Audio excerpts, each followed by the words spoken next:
We've all had that slightly paranoid thought while staring into an airplane lavatory. You hit the flush button at 30,000 feet, and then where does it go? It's easy to imagine the worst-case scenario, that somewhere beneath your feet, a trapdoor opens, and your business is simply dropped out of the sky, plummeting toward whatever or whoever happens to be below. It sounds like an absurd urban legend today, something you'd only see in a cartoon. But that specific fear is grounded in a very real, very messy historical truth. Early in passenger aviation, human waste really did end up raining down from planes. Figuring out how to keep bio-waste inside an aircraft, rather than dropping it on the public, became one of aviation engineering's most urgent and least talked about missions. To understand the problem, we have to look back at the 1930s. Commercial flight was becoming a reality, but modern plumbing was still firmly stuck on the ground. Look at this photo of an early plane lavatory. Underneath that metal seat, there wasn't a complex sanitation system. It was essentially just a bucket. To deal with the obvious issue of smell in a sealed metal tube, airlines filled those buckets with a specialized heavy-duty blue liquid designed to mask the odor. But these early chemical tanks were poorly sealed. With the intense vibrations of flight, that mixture of blue chemical and raw sewage frequently began to leak. At cruising altitude, the air outside an airplane is well below freezing, so those tiny leaks hitting the sub-zero wind turned these flights into flying, high-altitude ice makers.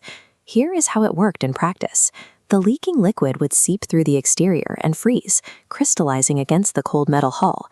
But as the plane descended or the ice simply got too heavy, it would snap clean off.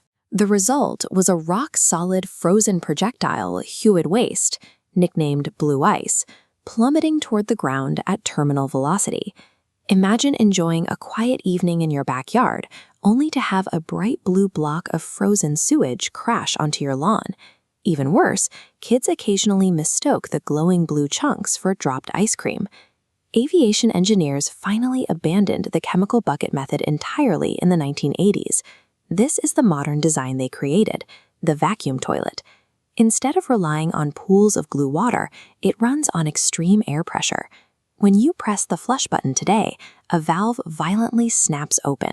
The pressure difference creates an incredibly powerful vacuum suction that rips everything out of the bowl in a fraction of a second, using almost zero water. By replacing stagnant liquid with a completely dry, high-velocity pneumatic pipeline, engineers effectively eliminated the freezing leak problem forever. Here is a schematic showing where it goes.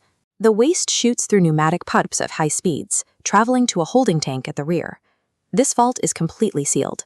Mid-air leaks are physically impossible. The waste stays securely locked in the tail for the remainder of the flight, completely untouched until the wheels hit the tarmac. Looking at the sanitation process on the runway, you can see a specialized truck pulling up after the plane is parked. A ground crew connects a thick hose and physically vacuums all the waste directly out of the plane's holding tank. Because of this sealed ground-based extraction system, there is no chance of anything accidentally opening mid-flight. So the next time you hear that loud, terrifying flush at 30,000 feet, you can thank vacuum engineering for keeping the skies safe from falling blue ice. Hit subscribe to learn the strange truths behind